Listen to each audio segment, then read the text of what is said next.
Most Fortnite maps don't look realistic, not because the terrain is bad, but because the terrain feels empty and the environment. But today, I'm going to show you exactly how to build realistic coastal savanna biomes in Fortnite Creative 1.0, from the terrain to the vegetation and the little details that make the world feel alive. By the end of this video, your environment won't feel empty anymore.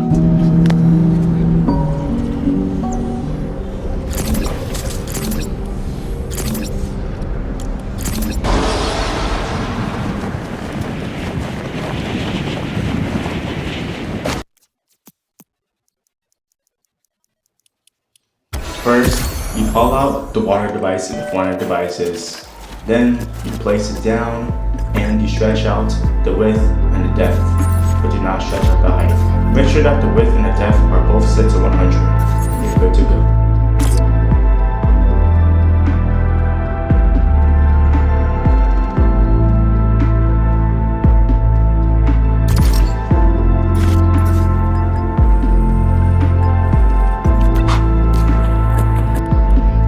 Next, pull out the Chapter 5 Season 3 pieces, the Desert Dune galleries.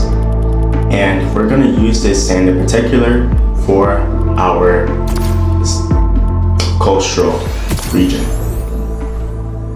As you can see here, this sand piece is really useful. Raising it exposes more of the beach, while lowering it reveals the underwater texture. The trick is to find the sweet spot where just a little of underwater sand is showing. The small details create a much more realistic transition from beach into the water.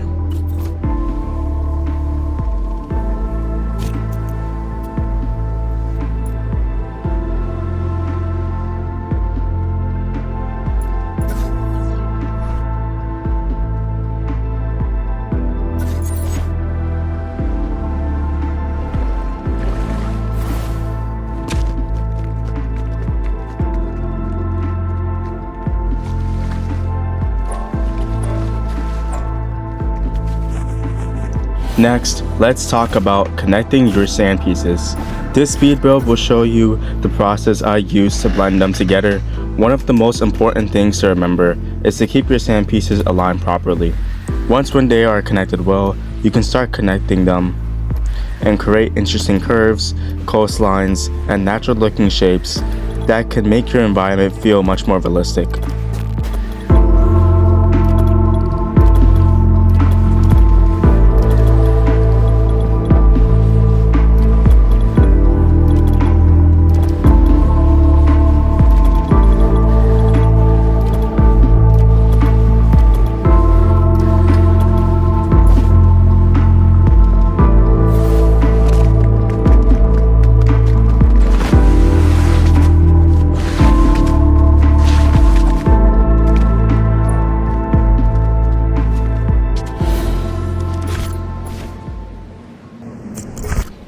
Now, we're moving into phase 2 of our build. The main piece I'll be using is the rocky desert terrain piece, along with the assets from the Oasis Flower Canyon galleries. The reason why I'm using these is because I don't want the savanna to feel flat or lifeless. Adding different colors, shapes, and terrain variants now gives us a much more stronger foundation. Before we start placing all the smaller details later on, we'll also be using the 2 modular rock galleries because they create a natural transition from mossy rock to larger gray cliff rocks near the beach. One thing I actually really like about these pieces is that they don't use a lot of memory because they are modular. You can combine them and create all kinds of unique rock formations without repeating the same shapes over and over.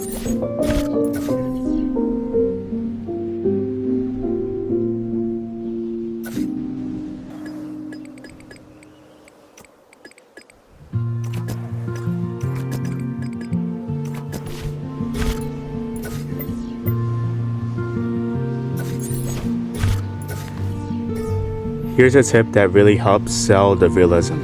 Try placing the modular rocks near the top of the terrain, because the canyon terrain has flowers and vegetation. the mossy rocks blend into it naturally.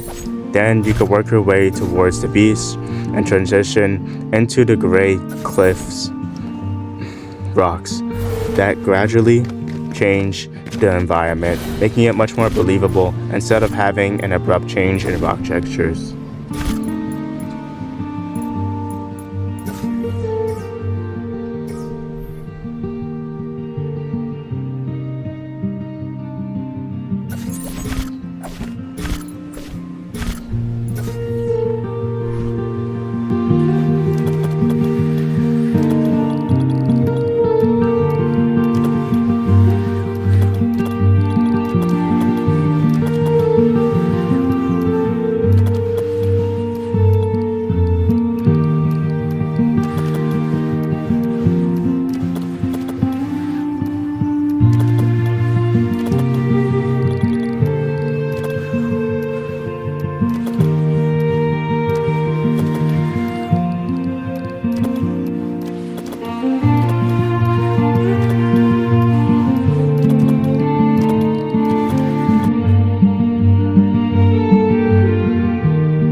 Next, you can start adding some desert trees.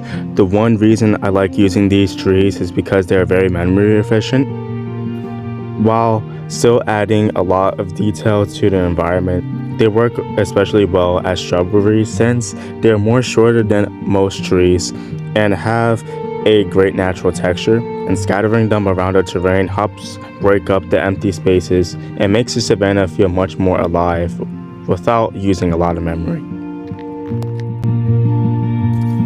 The next tip is honestly completely optional. You can use also the chapter 4 trees inside of Fortnite Creative as shrubbery. One of the reasons why I really like these trees is because they have the most realistic textures inside of Fortnite Creative. When you scale them down, they can work surprisingly well as bushes and low vegetation. Epic Games and the developers put a lot of detail into these assets, and the quality really shows that you can use them inside your environments. But that said, I don't recommend on using them too much because they can be expensive in terms of memory. If you have extra memory available, they're definitely worth the cost to add more realism. Otherwise, don't worry, I'll be showing you other trees that will be also really great for memory and being efficient, and still do a great job making your savanna biome feel alive. Another tree I highly recommend comes from the Kapak Tree Gallery in the jungle biome. It's honestly one of my favorite trees I use all the time. When you scale these trees down, they can become excellent for dense vegetation and natural shrubbery.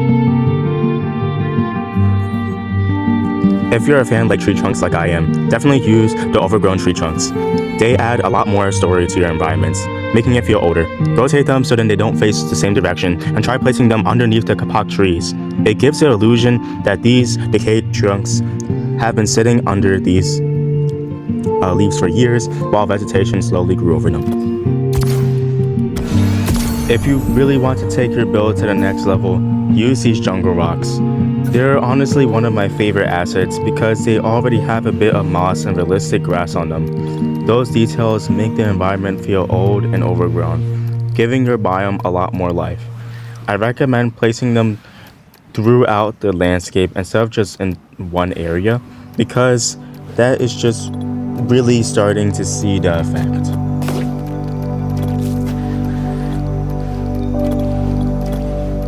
Another optional asset you can also use is the chapter 4 bushes, but keep in mind, although these bushes cost around 4,000 memory, they are also may not be worth using if your map is already close to the memory limit. The last thing you want is your game crashing because you went over the budget. If your memory is a concern, I recommend using something similar, like the chapter 2 bushes, or sticking with something other than memory-friendly vegetation that I'll be showing later in this tutorial. Now, if you have the extra memory available, use these chapter 4 bushes. They're fantastic. I recommend scaling them down because they have the updated textures and have the 3D detail that makes it much more realistic. They're perfect for covering the empty spaces and blending them around the overgrown rocks and wrapping them around the tree trunks to make the map feel more older and natural.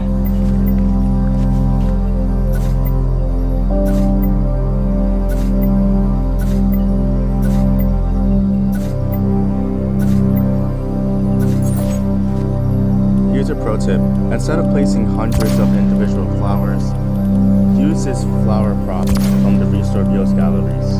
It's so much larger and versatile. You can even change the flower color from pink to yellow. Just sink it inside the ground and you'll cover a large area with far less effort while saving yourself a lot of time of placement.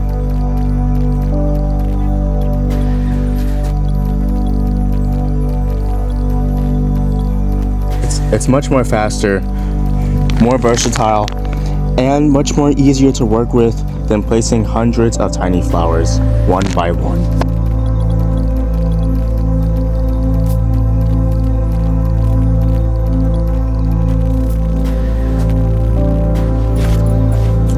Now to strengthen our build, let's add even more detail. I'm going to use the resource Reels galleries, specifically this rock, and we'll place them along beside the base of our gray modular cliffs. The goal is to create the illusion of natural erosion. Instead of having a large cliff face, these smaller rocks help break up the terrain and add more variety, and make these little details have a lot more depth. And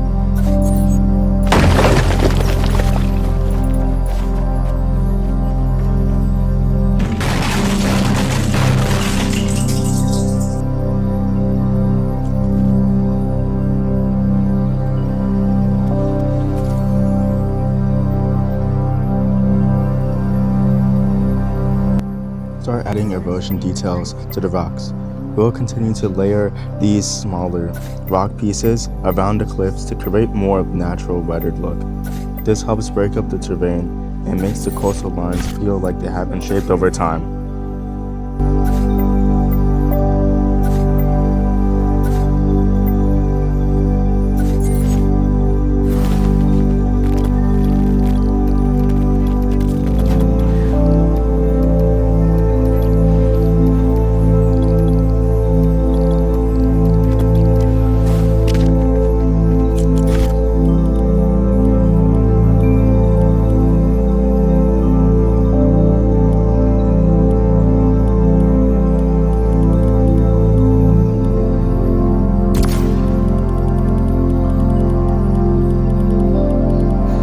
One of the pieces I especially love using is the tip-top terrace tree galleries.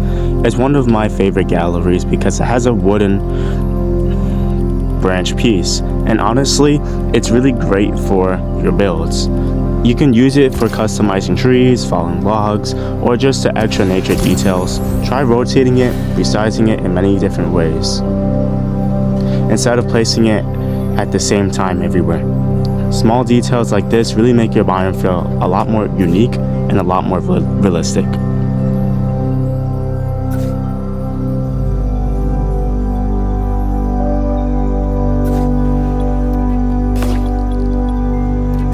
Another great option is the pine trees. Once you resize it down, it becomes perfect for shrubbery and adds a lot more realism to your builds.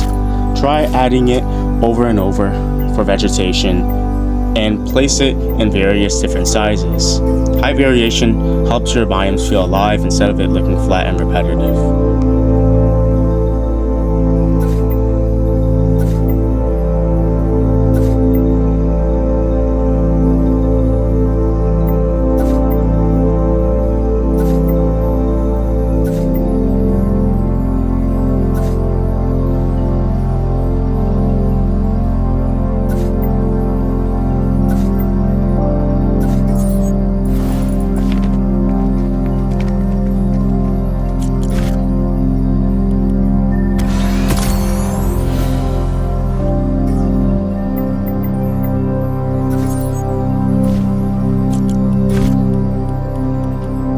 This part is totally optional, but I like adding large, mossy tree stumps because it gives the coastal savannah a more realistic, overgrown feel. It's a small detail, but it helps the biome look like it's shaped by nature over time.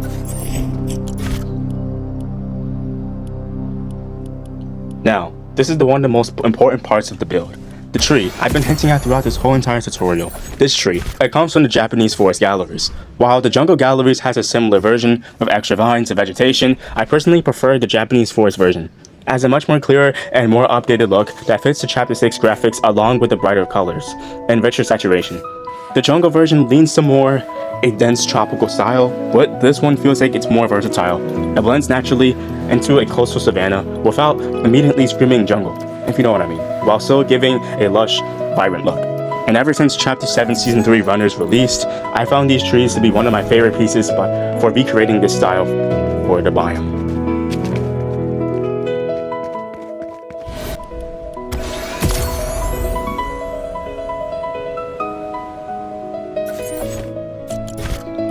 Before we add the water, let's finish dressing up the landscape.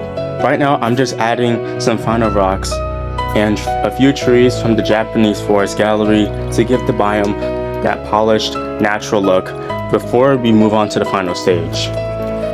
This makes everything feel more complete and helps bring everything together. Using is from the Japanese forest galleries. More specifically, there is this white flowered tree, and it has white blossoms on it, and if you're running low out of memory, this tree is a fantastic alternative to place dozens of individual flowers. Since the flowers are already built inside the tree, you can simply just shrink them, resize them, rotate them into the ground to create natural patches of vegetation. You can even combine it with the resized tall grass to give your savanna that wild and overgrown look. Just remember to vary the size, the rotation on every piece, so then the environment itself does not feel repetitive.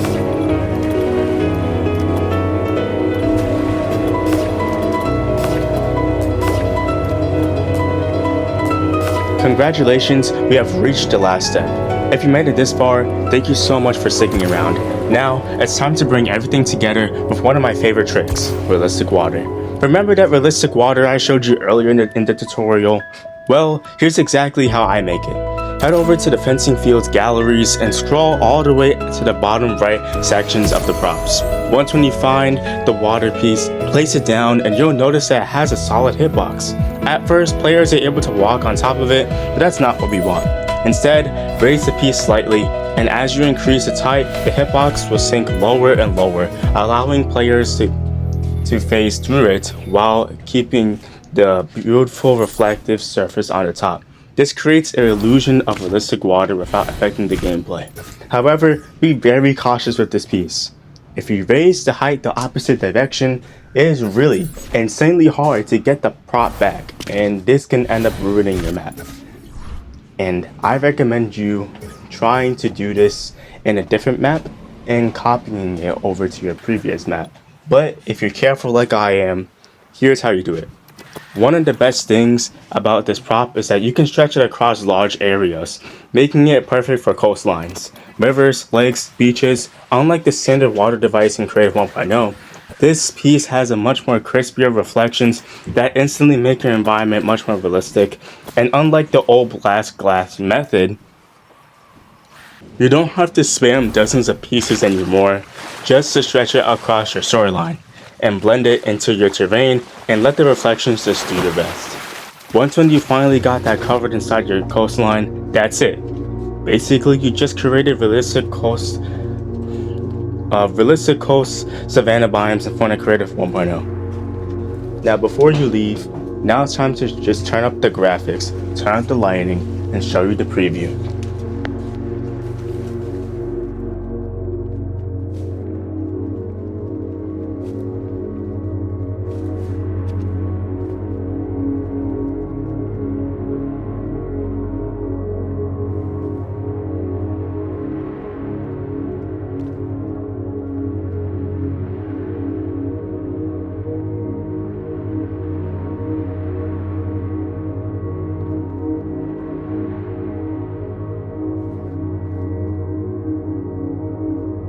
Thank you all so much for watching. I truly hope this tutorial helped you out and inspired you with your next project, and gave you some new techniques to make your own creative maps stand out inside of Fortnite. If you like learning, be sure to join the Demeter Royale community Discord server.